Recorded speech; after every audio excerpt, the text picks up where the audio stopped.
Hello மக்களே, welcome to Delhi tax. இன்னைக்கு கொடைக்கானலுக்கு போயிட்டு இருக்க அப்டேட்டை நம்ம குமரன் சைட்ல இருந்து கொடுத்தாங்க. பட் யார் யார் போயிருக்காங்க அப்படின்ற விஷயம் இன்னும் எக்ஸாக்டா தெரியல. பட் கண்டிப்பா வீக்காவும் போவாங்க அப்படின்ற மாதிரி தான் அப்டேட்ஸ் இருக்கு. ஸோ பார்ப்போம், லெட்ஸ் வெயிட் அண்ட் வாட்ச் அப்படின்ற மாதிரி தான்.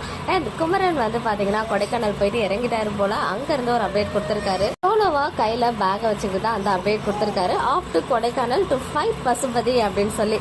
ஸோ பசுபதி கூட ஃபைட் பண்றதுக்காக தான் கொடைக்கானல் வரைக்கும் போயிருக்காரு போல. அண்ட் இன்னைக்கு எபிசோட்லயே விஜய் வந்து பசுபதியை பார்க்கும்போது சொல்லியிருப்பாரு, ஒழுங்கா கொடைக்கானலுக்கு போயிடு அப்படின்னு சொல்லிட்டு தான். ஸோ பசுபதி வந்து எனிவேஸ் எப்படின்னு தெரியல, ஆனா கொடைக்கானல் போயிடுறாரு போல. அவரை தேடி குமரன் போறாரு. வெறும் சண்டை போடுறதுக்காகவும் அவ்வளவு தூரம் போறாரு, என்னன்றது ஒன்றும் புரியல. பட் இப்போதைக்கு நம்ம குமரன் சைட்ல இருந்து கிடைச்ச அப்டேட், பசுபதி கூட சண்டை போடுறதுக்காக தான் போறேன் அப்படின்னு இருக்காரு. அப்ப நம்ம வீக்கா ஸோ கண்டிப்பாக வீக்கா மூமெண்ட் இருக்கும். ஸோ எக்ஸ்பெக்ட் பண்ணுவோம். அஸ் யூஸ்வல் நம்ம எக்ஸ்பெக்ட் பண்ணுறதோ அவங்க வந்து நமக்கு பல்பு கொடுக்குறதோ யூஸ்வலான ஒரு விஷயம் தான், நமக்குமே பழகிடுச்சு. பட் இந்த முறை வந்து சார் மலேசியா ஈவெண்ட் போயிட்டு ஃபேன்ஸோடைய ஆடியன்ஸோடைய அந்த பல்ஸ் எல்லாம் பார்த்துட்டு வந்திருக்காரு. ஸோ கண்டிப்பாக ஏதாச்சும் கொஞ்சம் வச்சு விடுவார் அப்படின்னு தான் நினைக்கிறேன். ஸோ வெயிட் பண்ணி பார்ப்போம்.